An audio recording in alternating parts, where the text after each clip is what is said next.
In just the last couple of months, I've taken 6 figures in prop firm payouts, and it's not because I have some magical strategy on the chart that's better than everyone else's. Look, I do have a fantastic edge in the market, but I also have a second edge that most traders never end up learning because the game isn't built for them to learn it. Most traders ever only learn basically how to pass an eval or just a trading strategy on the charts, but they actually never learn the half that comes after the eval, which is why such a low percentage of prop firm traders ever even get a single payout, let alone become live funded like I am. So I know that sucks. The space is only giving you one half to the side of the puzzle, but that's exactly what this video is going to be about. It's about giving you the second half to the puzzle, which is how to actually trade with prop firms. I'm not just going to tell you what the second half is. I'm also going to show you how that second half got me $12,000 in prop firm payouts just last week alone. We're going to walk you through every single trade in my entire process. But real quickly, before we start, just a little bit of background about me if you guys don't know who I am. My name is Jack, and I've literally been looking at the charts since COVID-19. And before I became profitable with prop firms,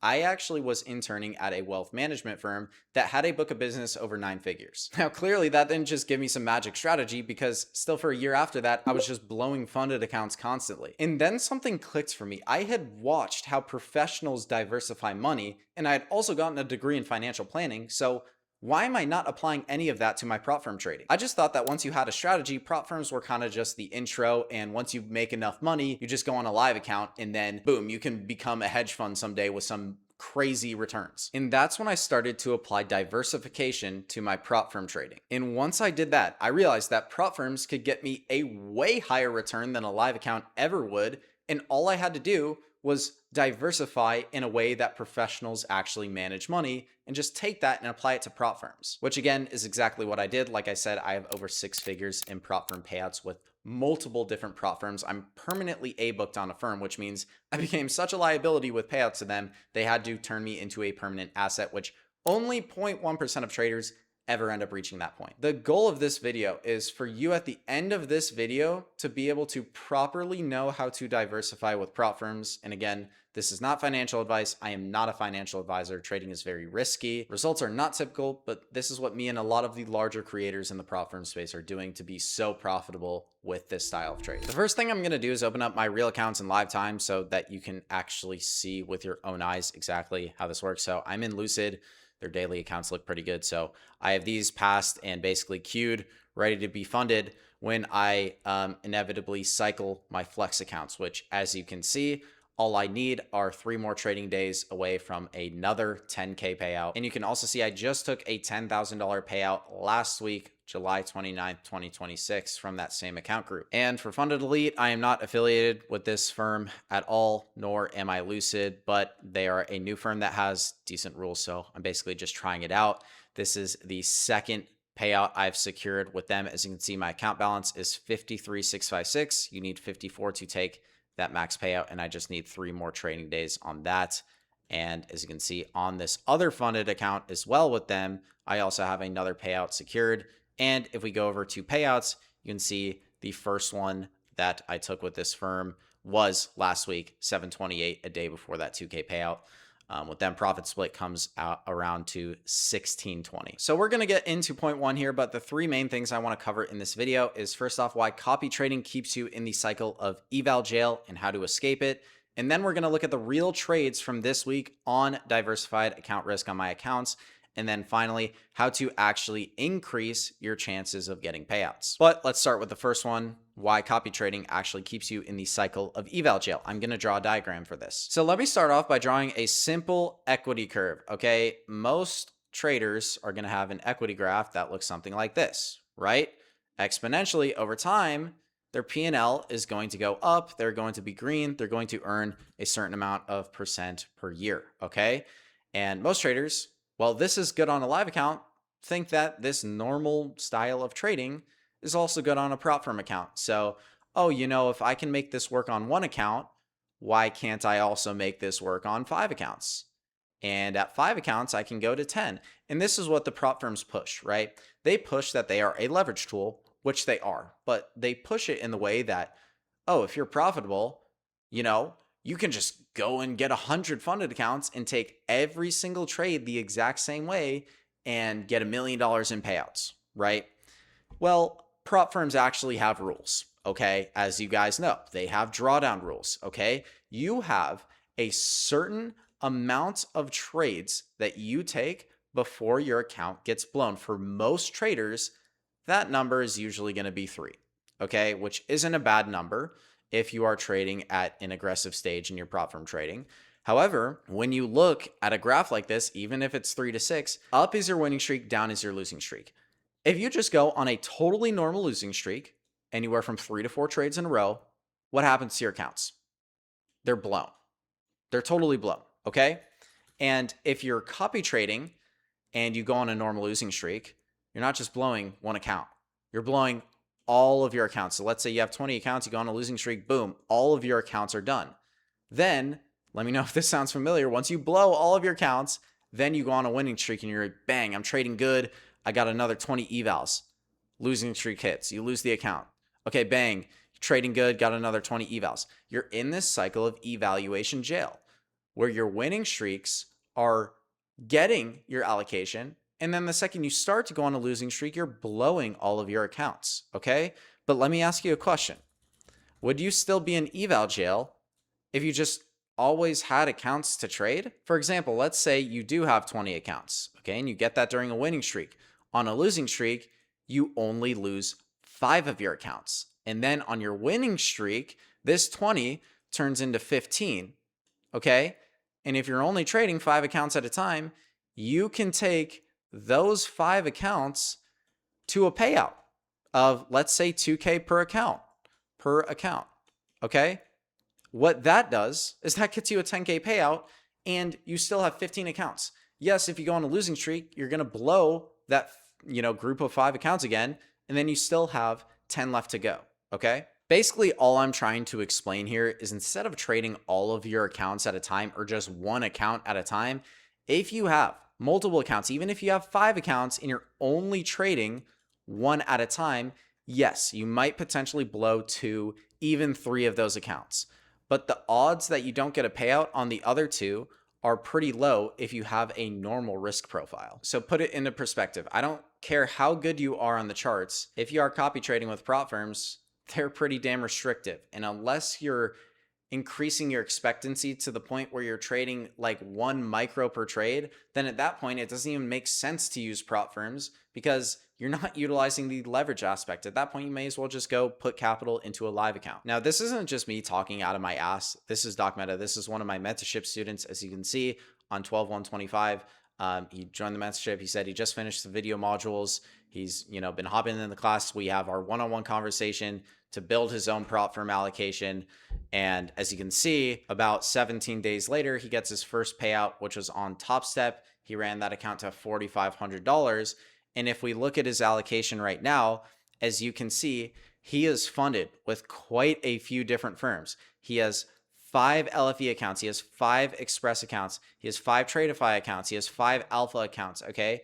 Do you see how all the account balances are at different points during this? Okay. Obviously, he's trading good, but he's diversifying, right? He's taking certain accounts to payout amounts. And then once they're at a payout, he's rotating to the other accounts. So I'm just putting this into perspective, okay? This is what you can achieve. This is what your allocation can actually look like. You can have a lot of accounts, just don't copy trade them, because if you do have a bad loss, then everything's down the drain and you just have to start from square one. It's much easier to just get basically weekly payouts doing it the way we do it. And in my mentorship, we keep it pretty small because I'm building every single one of my students their personal prop firm allocation, basically telling them exactly what accounts to get, what profit balances to take, risk per trade, what variance they need based on their trading data, along with everything I'm doing with allocating their portfolios. Like I said, we keep it very small because I just don't have the bandwidth to do this for that many people. But if you are interested in finally starting to treat prop firms like a portfolio, you can apply at the first link in the YouTube description. But with that being said, let's actually go into the chart examples of how this works. Now, the way I actually trade is called the power of 3. So essentially,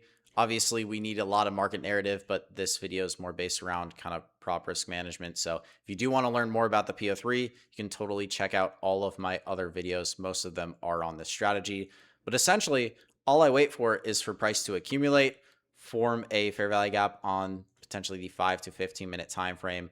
aligning with a high time frame candlestick.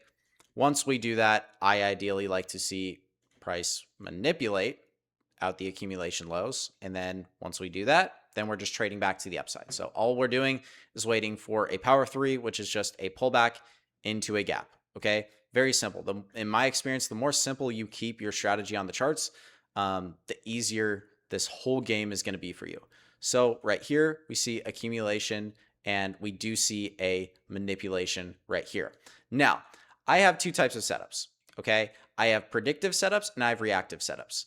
Reactive setups is basically waiting for a confirmation, waiting to see we're getting out of said pullback, not trying to catch the bottom. Okay. Those are my more base hit trades.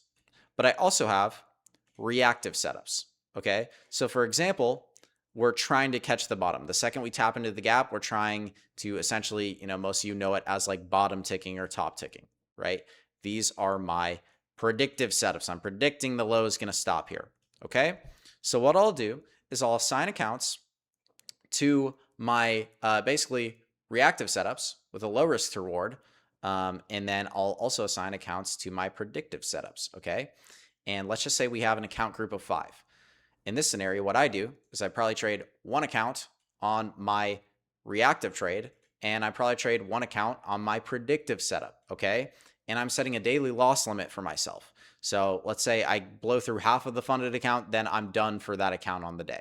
Okay. If I still get the predictive or reactive setup, then I can probably take that. But essentially what I want to do is give myself potentially 2 to 3 days, or really 3 days, to blow a funded account if I go on a losing streak. And then if I blow that account, I literally have 4 backups. And at scale, if you're at scale like I am, you can move an account into basically an account group. So like you can have an entire firm doing this if you have an allocation of like 20 to 30 plus accounts. But anyways, basically what I'm going to try and do is right here, I get my fill. Right when I see a reaction back to the upside, I'm going to trail my stop right here. Okay. So as you can see, that one gets stopped out. I'm still keen on this narrative. I give myself, I'm basically break even on that trade. So I'm willing to give myself a little bit of a higher trade frequency on this. If we're still tapping into the 5-minute gap, I still think we're going to see a reaction. If I see a tap and then a quick reaction, then I'll re-enter the trade. So right here, price taps it. I get my fill about there. And I usually give myself, it depends on volatility, but 50 to 100 ticks of risk on these. And then right when I see a reaction, I'll end up trailing it. So as you can see up here, we got a reaction. I ended up taking 1 loss. And my target's going to be here for a 10 risk to reward. Okay. This trade alone can secure me anywhere from $2,000 to $4,000 on a funded account. Okay. And then on this play, I don't think I even ended up taking a reactive trade, but a reactive trade could have been here. The risk to reward just wasn't really there for me with the candle closure I wanted, because this is my target. But anyways, I could literally lose this funded account and lose for 2 to 3 days in a row. And at the end of the day, still come out positive. Okay. I could have a low win rate on the charts, and just because of the way I trade prop firms, I can come out very positive. Okay. And that also leads us into our third point, which is how to increase your chance of payouts, right? So I want to cover 2 things with this. Increasing your chance on payouts is also a little bit of what we just covered in the chart work, right? You give yourself more opportunities to get a payout. You're increasing your expectancy to get that payout. Okay. So the more chances you give yourself, the higher the probability is that you get a payout. So you could literally have 20 funded accounts and only trade one at a time and risk half the account on each trade and basically just target the payout. And you could have a risk to reward like that where you're like, okay, I'm only trying to make 2K and I'm risking 1K, a 1 to 2. If you have 20 accounts to attempt that on, odds are you're definitely going to get multiple payouts. Okay. If you don't, you're doing something very incorrectly. Okay. So the more accounts you have and the less you participate on, that increases your expectancy to actually get a payout. Okay. Another thing you want to think about is your pass rate and eval spend. Okay. You want to try and be positive with prop firms. Okay. If you're spending $50,000 on evals and you only get $10,000 in payouts, that doesn't mean anything. Obviously, that's a fucking huge scale. Let's just say you spend $5,000 on evals and you only get $3,000 in payouts. Yeah, you got payouts, but you're not actually profitable in that scenario. So what you need to do is track your pass rate for evaluations. Okay. The higher your pass rate is, obviously, the higher your evaluation spend to payout ratio is. Okay. If it only takes you 2 tries to pass a group of evals, you have a 50% pass rate, and your spend at that point, let's say it's a group of 5, is only $1,000. You only get 2 payouts from those. You can very easily just double your eval spend there and be 4K in payouts. So that's another thing you want to think about. What's my eval spend? What's my pass rate? And what's my chance of payouts? You should always be trying to increase your chance of payouts if you're not profitable yet, meaning you ideally want more accounts to participate on. Again, if you blow one up, you're done for the day. Don't trade on the other ones. Just wait until tomorrow and start the new account. So that's probably the most value I've actually ever dropped in a YouTube video in my entire life. So hopefully you guys did enjoy that and you got some value out of it. Again, if you basically want all of this just completely done for you and for me to structure out your exact prop firm allocation based on your specific budget, your specific scenario, your win rate, your average risk to reward, the way you trade, again, that's exactly what I do in the mentorship. So if you do want a chance at getting a spot in that, you can apply at the first link down below. And I'd like to end the video with saying, prop firms are something you should probably act on now. I personally don't think that prop firms will be really much of a thing in 4 years' time. So if you're not utilizing the leverage of prop firms right now, you're pretty much just missing out on what I see as a generational wealth opportunity. So hopefully you got a lot of value out of this video. All I do ask for is maybe a like and a subscribe. If you want to learn more about the PO3, my actual chart strategy that I use to be very profitable with pairing with this, you can look at all my other YouTube videos. I explain them there. I'll actually link a really good one right here for you to watch after this one. So see you guys later.